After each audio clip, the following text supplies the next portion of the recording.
Hey everybody, Chris King here with Love Live Music. There was a surprise announcement this week that I want to get into, and that is Grunge Supergroup surprise, says Billboard magazine. Members of Nirvana, Pearl Jam, Soundgarden drop secret album. What? First of all, grunge supergroups, yeah, I'm for them. That's how it all got started, right? I mean, I was a fan of Mother Love Bone and how that splintered into so many other bands. To see something dropped out of nowhere with no hype whatsoever, just this stealth drop of a record that includes Krist Noveselic from Nirvana. So that's a third or a quarter of Nirvana, depending on which album or tour you're paying attention to. And then you've got Matt, the drummer, and Kim Thayil, the guitar player from Soundgarden. So that's two of the four guys there. Matt Cameron also has played in Pearl Jam for a very long time. I don't think he's still with them, but I could be wrong. Don't quote me on it. I'm not an expert on this, but I got a lot of opinions. And the opinion I've got of the third secret album that just came out, and I just listened to it moments before I hit record. I wanted it to be fresh. My thought is, the Wikipedia page and Spotify spell the band's name differently. So the first thing I would do is get that straightened out. And then I would work on the other stuff. These guys, along with Jillian Raye and Bubba, good God, what's his last name? Bubba Dupree? I think it's Bubba Dupree. Jillian Raye is in another band with Krist Noveselic. So there's already that foundation of songwriting. But it's interesting that they go into a studio. It was recorded in Bellevue, Washington by Jack Endino, who I'm pretty sure did the first Nirvana album, not Nevermind, the one before that. Bleach? Was it called Bleach? Or was that just the name of one of the songs? I think it was called Bleach.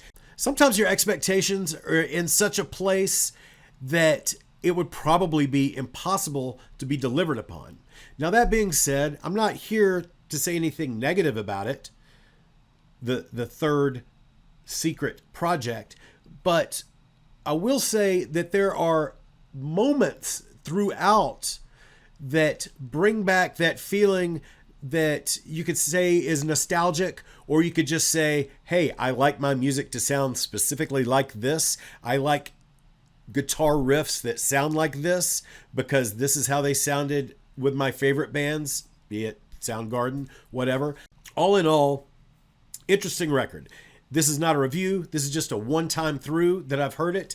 I will say that I clicked through the credits of each song. I just streamed it. The songs that were just a Krist Noveselic and Jillian Raye credit didn't appeal to me as much as the small handful of songs that featured a Kim Thayil and a Matt Cameron credit.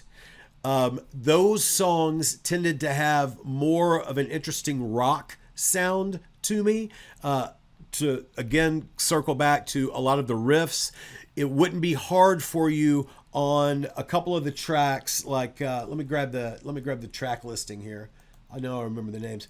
Like I Choose Me, which is the second song, and then later, really there aren't that many. There are like 3 or 4 that have all those guys on it. So I Choose Me, which is the second track, right off the bat, I could hear that, hey, maybe some of those riffs were written for Soundgarden.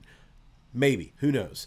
Diamond in the Cold is another one, Somewhere in Time. And then even some of the end of The Yellow Dress, which that's just a Noveselic Jillian Raye credit. But even at the end of that one, it gets very interesting in the last 2 or 3 minutes of the song. Kind of like, you know how the last 2 minutes of Rocket Queen on Appetite for Destruction are like 2 of the best minutes of that whole album? That's kind of how this is. As they get into the end of the song, there's something musically going on that I found very interesting. But, you know, really a lot of the other stuff sonically, it sounds very clean. It sounds very good. I bet it would sound fantastic in headphones. It's the songs with just the 2 writer credits had a real Jimmy Page sounding acoustic guitar, maybe with some mandolin. Maybe it's like a 12 string or something being played, but it had a very, you know, there's a very large acoustic sound that Led Zeppelin brings on several tracks, and this had that feel to me.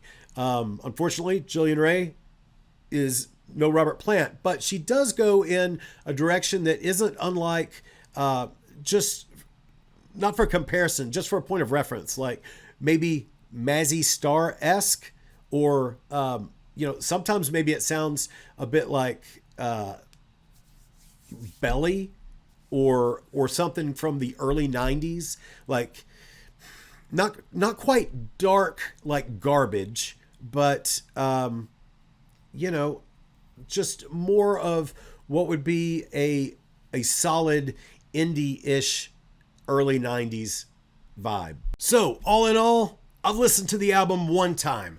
If I was making a mixtape, those are the tracks I would put on it for you. I would do I Choose Me, Diamond in the Cold, and maybe Somewhere in Time, but definitely Diamond in the Cold and I Choose Me. That's what I would put on a mixtape after listening to it one time. This is not a review. This is just, So if you like this video, please hit the like button, because that's what people do when they like something, they like something.